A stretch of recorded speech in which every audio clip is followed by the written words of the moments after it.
President Biden on Thursday warned that former President Trump and Republicans aligned with him pose a threat to this country in a political primetime speech that frequently referred to his predecessor and some of his Republican supporters as a danger to democracy. Biden, speaking from Independence Hall in Philadelphia, tied Trump and other so called MAGA Republicans to corrosive ideas like casting down elections results, spreading conspiracy theories, and attacking law enforcement. Not every Republican, not even a majority of Republicans are MAGA Republicans, not every Republican embraces their extreme ideology, he said. But there's no question that the Republican Party today is dominated, driven, and intimidated by Donald Trump and the MAGA Republicans, and that is a threat to this country.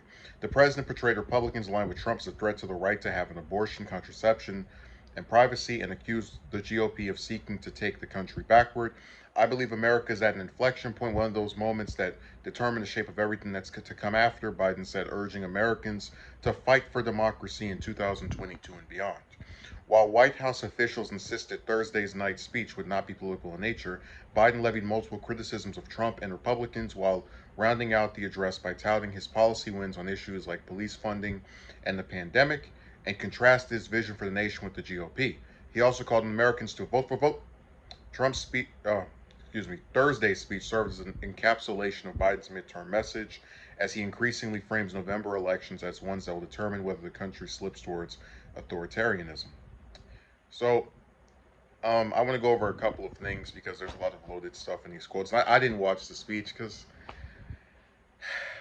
I'll just be very frank about this. I don't think Biden's that great of a public speaker, and I'd rather get a version like this, right? Like, Trump stuff was kind of at least funny, and Obama has like a thing with him where he can sound very authoritative and make little different remarks that can keep you interested.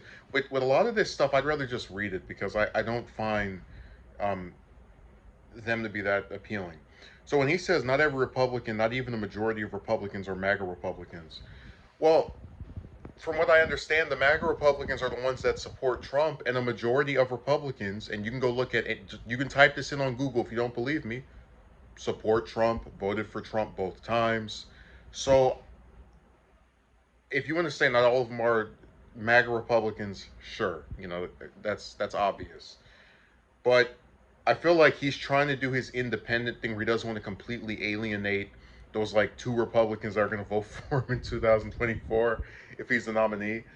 Um, and it's just not going to work. This party saw what Trump did, right? You had a person who lost an election, and unlike most other people that lose, decides to um, spread a conspiracy theory that the election was stolen, and a bunch of his crazy supporters go up and threaten to inflict harm on sitting members of Congress because they're not securing the results in the way that they would prefer.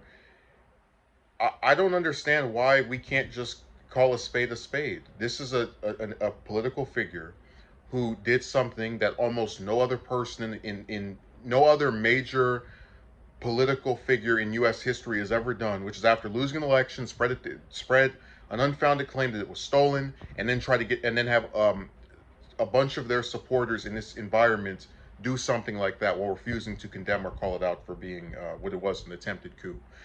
So, God, I just think this is such an interesting address because he's trying to say it's not partisan, but it really is. You're saying don't vote for Republicans. They're taking us backwards. They're going to strip away Roe v. Wade in other states and make it even harder to get, the things that we claim to be progress.